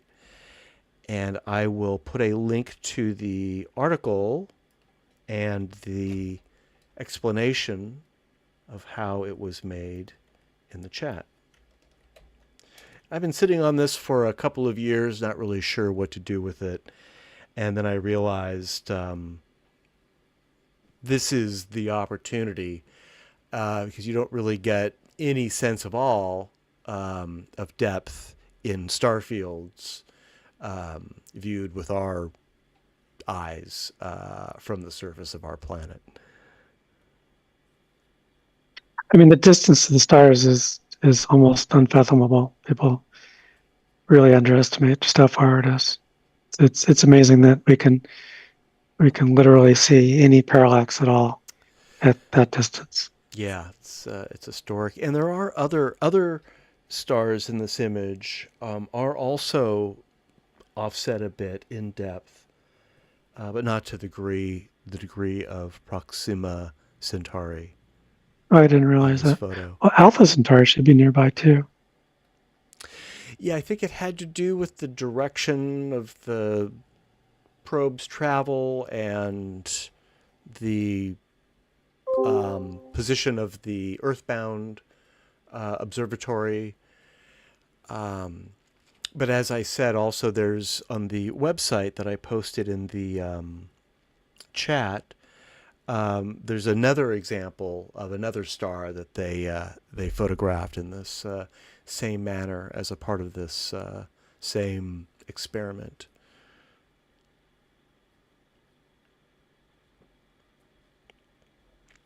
So let's not select this one in our poll, which is coming up next, because technically I didn't make it. I just like it quite a bit. We can try to take a picture like this because some telescopes here on Earth, and they take parallax, one on June and then the other on December from the same star. And then you have a little bit of parallax. Interesting. Yeah, I've never seen that. It makes sense. I don't think you can see it. I think it's enough to measure. So it's useful. It's a useful observation, but I don't think you can, I don't think it'll give you any sort of visual stereo effect. It's just too narrow a base. We could try. You can certainly try it, but the New Horizons probe, I think, is way outside of Earth's orbit.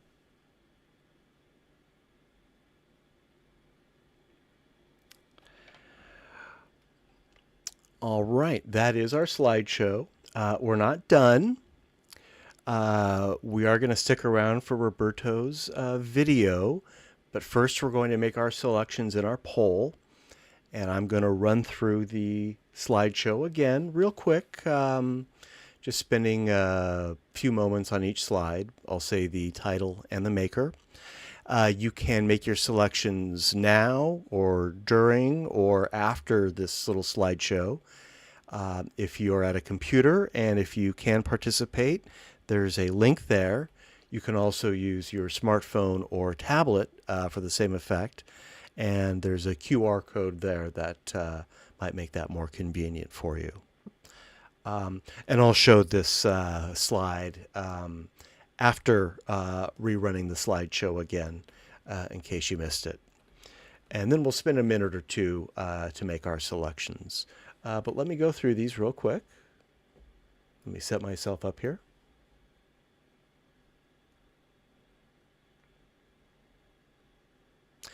And again, there's a bit of a delay on the YouTube and Twitch streams, but it'll catch up, so bear with me.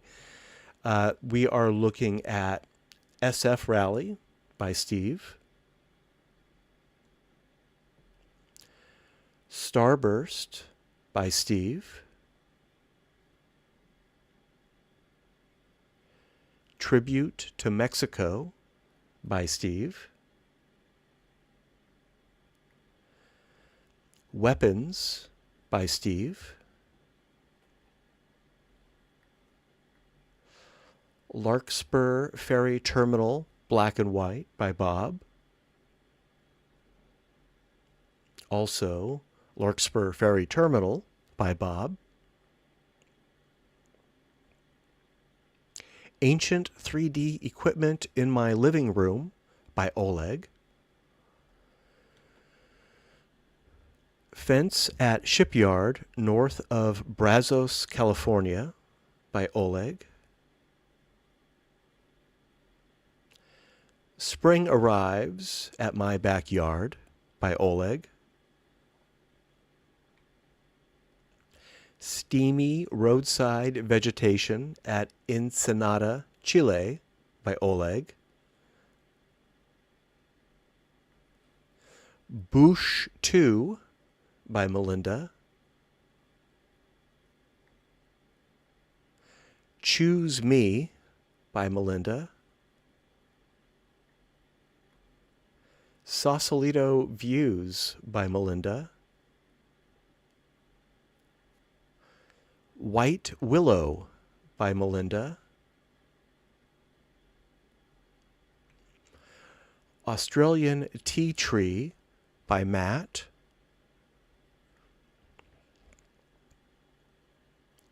New Zealand Christmas Tree by Matt.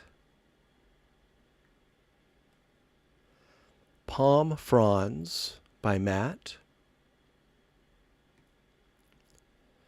And we'll skip this one. The title is 4 Billion Mile Hyper by NASA and Dr. Sir Brian May. All right, let's make our selections. I actually need to get up and grab my phone. It's on my charger. I'll be right back. And we will take a look at the results in just a minute or two.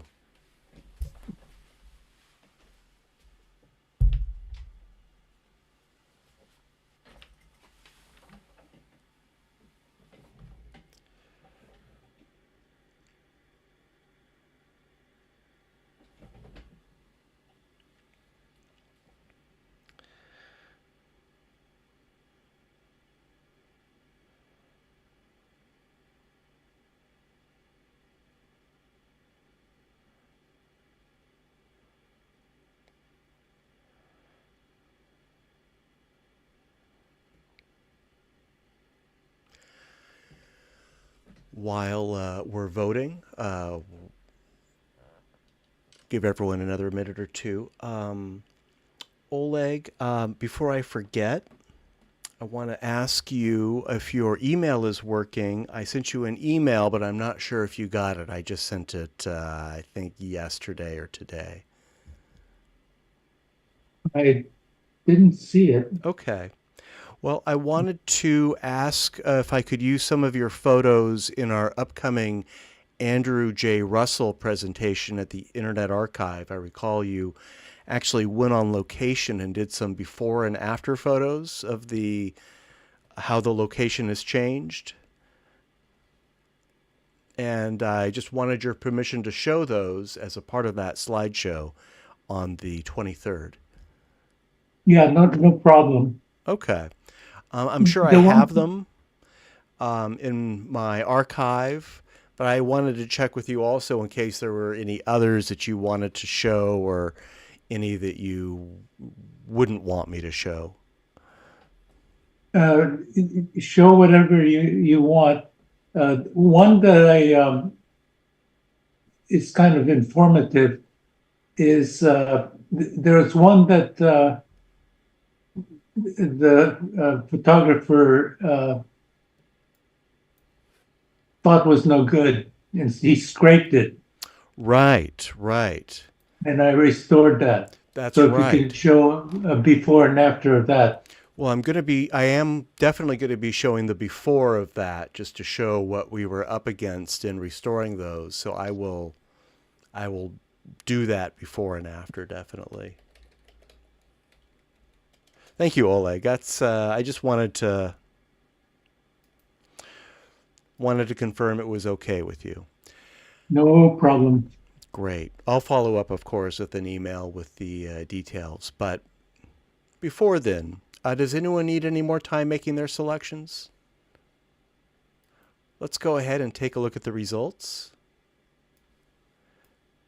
I'm going to share my screen again here.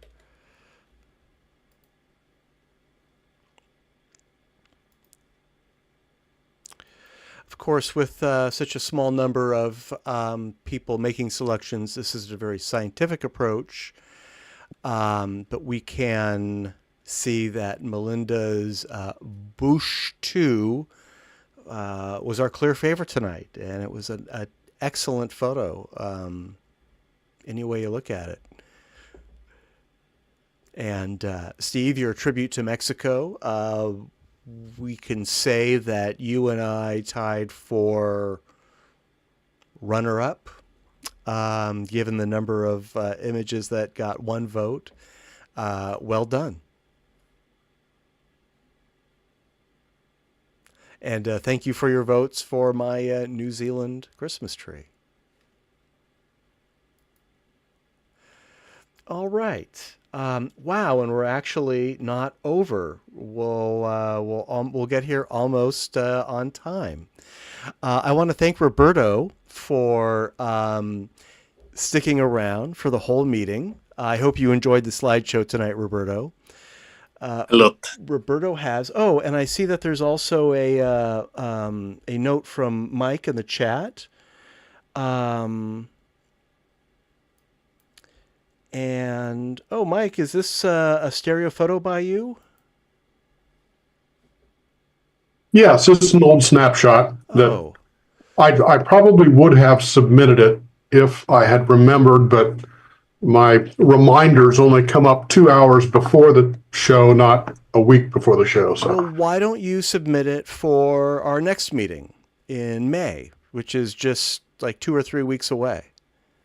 I'll do that. Yeah, because we definitely like to see it, and that way we can, give it fair time, rip it You'll give it apart, the tear you down.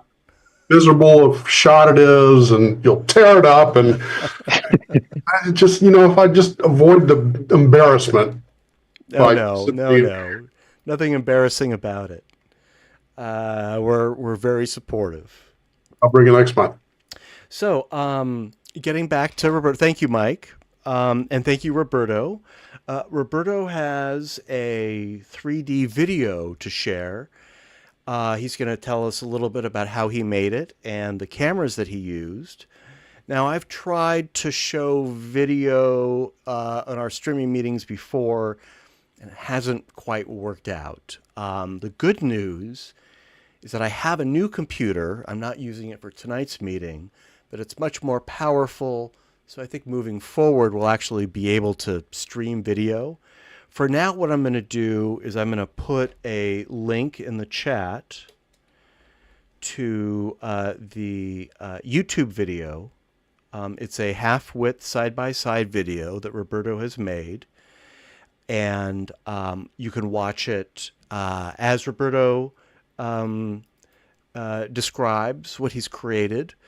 Or you can, of course, watch it on your own time after the meeting on your own 3D device. And I have watched it. And Roberto, tell us how you made it, where you made it, and tell us about the cameras that you used to make this video. Well, yes, I have been experimenting with this. Well, I found I have an Action 2, a DJI Action 2 cam. This is a really small action cam with my bike rides here in Mexico City, because when you get hit by a car, well, you have a record, at least for in case you need it. But I found another cheap one, and I bought a second one. And I was thinking, why I don't put this together and generate a 3D video. So I have been doing these experiments. I 3D printed a holder for both of the cameras that hold both of the cameras, and I put it on my stabilizer, and it worked well. Well, I have to put a little weight on the other side of the stabilizer so it doesn't fell on another side because it's a little bit heavy for my small stabilizer. And I took a video of I have here a little garden close to my house, and I did an experiment. And I don't know if you remember these Google cardboards that used to exist, many years ago from Google. Oh, sure. And I was going to do this video, and the wide angle view of the camera maybe doesn't work with a regular stereographic technique, because maybe we need like a 75 millimeters it works actually works for the depth. But with this visor, the wide angle, the lens that generate, I saw that it works like maybe not for far objects, or maybe with close objects, like maybe you have someone in about 2 or 3 meters, and you can feel the depth. Also, I have these headphones that have a microphone on top of the headphone, and it generates a similar audio of a binaural sound. So I mix both systems, like trying to make a totally immersive video, like a 3D video and an immersive sound, trying to generate like you can go through the event. And well, talking about the event was a taco competition here in Mexico, that many taquerias went to this place in Mexico that it's Monumento a la Revolución. And here they took their stuff that they need to cook the tacos, and everyone was voting, like here, voting for photos. There was here we were voting for tacos, and it was really interesting because you have all this. Maybe you have the same beef taco. Well, the name of the taco, but it's a totally different way to cook it, so you can compare it side to side and feel the difference of the chef or of the cooker of the taco. And it's maybe one step closer to the immersive, totally immersive, sensitive experience. Could be like smell, but it's not possible right now. And it was fun. I took it. This was on Saturday, and it was really fast to edit. Maybe I have to work a little bit with the parallax, but in general, it was fun to do this experiment. Now I've put a link to the cameras, the DJI Action Camera 2 that you've used, and these are small cameras. These are little, they're almost little cubes. Yep. And yes, you 3D printed a mount for them. Yes, let me show. I have here the link. I believe I have it on Instagram, and let me show it. Where did I put it? I believe here. No, I don't have it here. Where did I put it? I posted somewhere. No. I believe no. I don't remember where did I post it. Nope. I will send it to you. Yeah. I know where I have this old site here in Facebook. On Facebook, groups. I believe here. Here it is. Okay, I will share it. Share. Copy link. Here it is. Chat. I printed 2 versions of it. One is one camera close to the other one for a really close view, like something like even macro, and then another side to side, but with the distance of the eyes, like 75 millimeters or 65 millimeters. I don't remember the number. And then I use in different occasion. Maybe if it's going to be a really close event, I use the closer configuration. And if I'm going to be like a little bit wider, like the taco event, I use this one, the one that you are showing to us. Okay. And this you've mounted on a stabilizer, I see. That's yes, because well, the camera have a really good stabilizer, but sometimes if you are using it in automatic, one camera stabilizes in an axis and the other to another axis. So it is like you are doing like, I don't know, crossing your eyes, and it's a little bit dizzy. So I mounted on the stabilizer, and it flows easier without the stabilizer activated in the camera. It works really well. I've got it running on the YouTube video that you linked. Looks really good. What's your stereo separation? Here it's the Taco Immersive. It is 65 millimeters. I think it's the one that similar to the Fujifilm, the W3. That's good. I like the wide angle lens too. That works really well. Actually, I found that it works better with this visor, the Google Cardboard, because the wide angle makes it so extreme the point of view. So the Google Cardboard, it's like an Oculus view, and if you use any other visor, like a little bit not that extreme, the lens that make the immersive point of view, it doesn't have this parallax difference between both, because you are using a really wide angle lens. But here, with the cardboard, I believe it's the better experience. And well, also if you use the headphones, you can hear the people crossing around you. Now, how are you synchronizing the video? You're not synchronizing the cameras, but I'm guessing you're doing that in software? Yes. Yes, I process the video on DaVinci Resolve. With the audio, I synchronize both videos. And it depends of the video if it's going to be.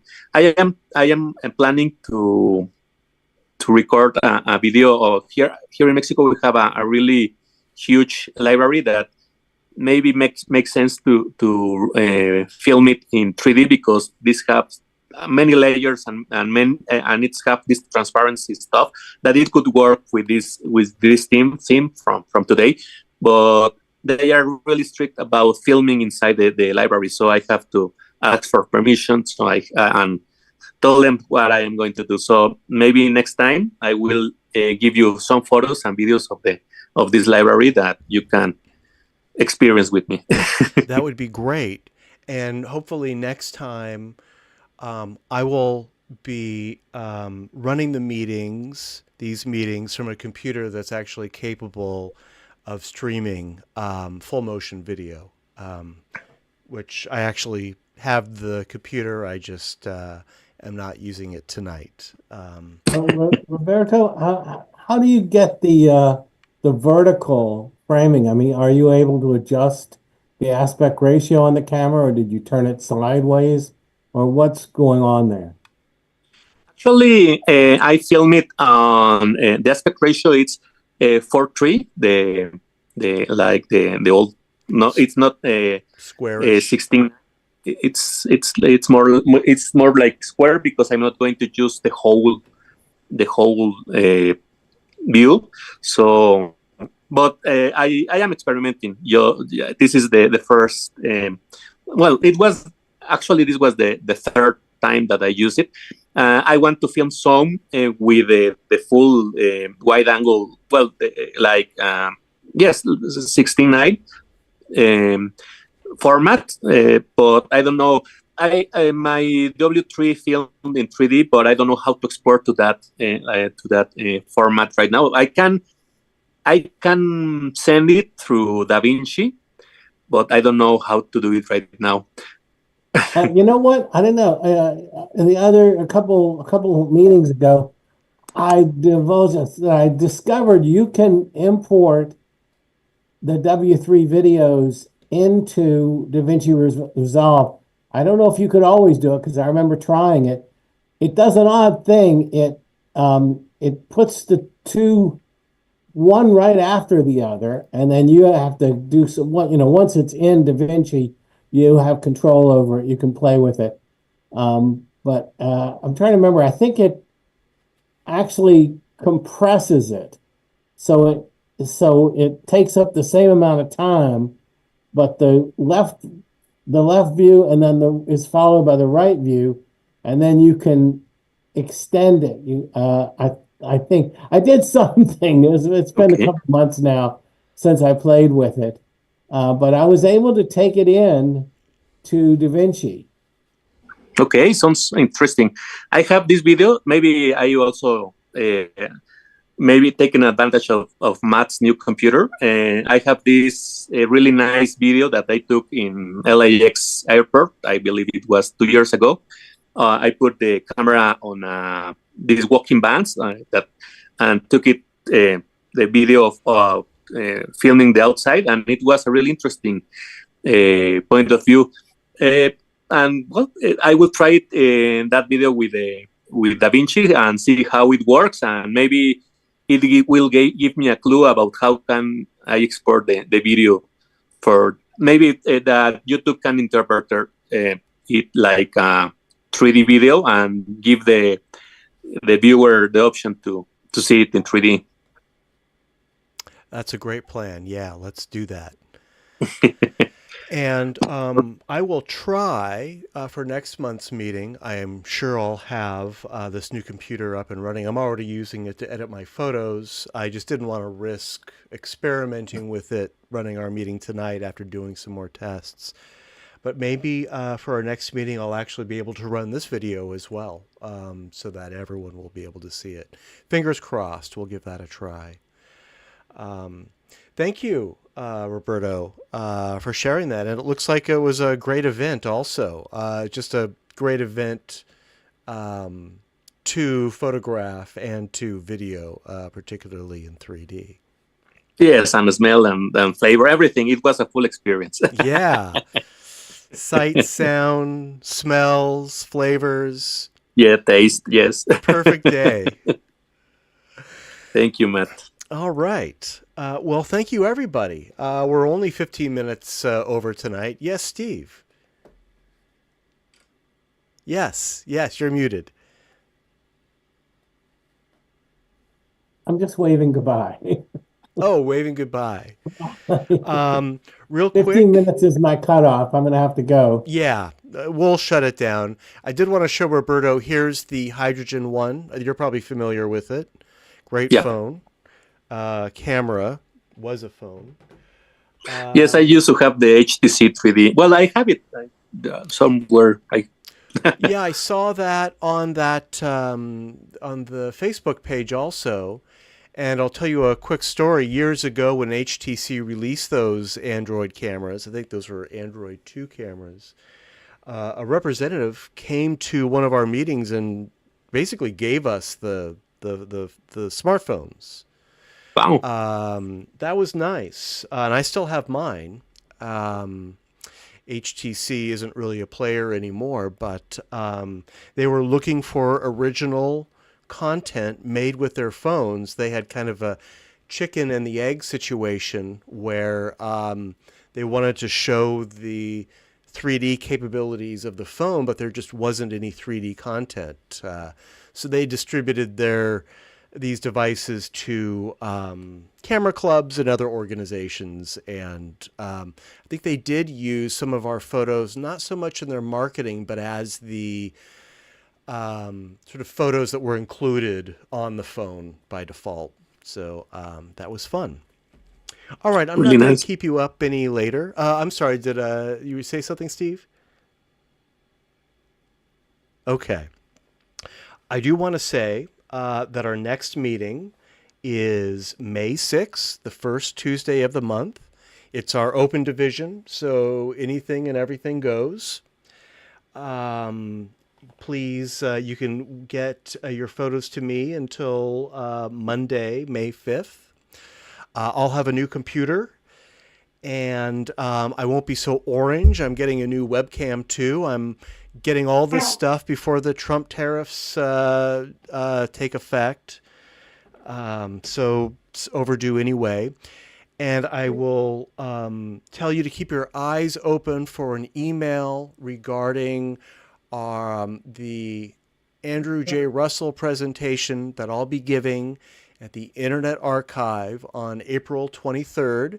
If you're in the neighborhood, please drop by. People would love to hear from you about how stereo photos are made. This is a presentation we've given many times, so if you've already seen it, don't feel obligated to show up. It's the same stuff. And I will have a report for you about how that went and how our new 3D projector worked at that event, if it blew up and caught on fire or if it actually worked for the whole show. With that, I will wrap it up unless there are any other comments or questions before we go. All right. Thank you, everyone. Thank you for sticking around late. I will see you on May 6th. Good night, everyone. Thanks, Great everyone. slideshow tonight. Well done. Thank you. Good night.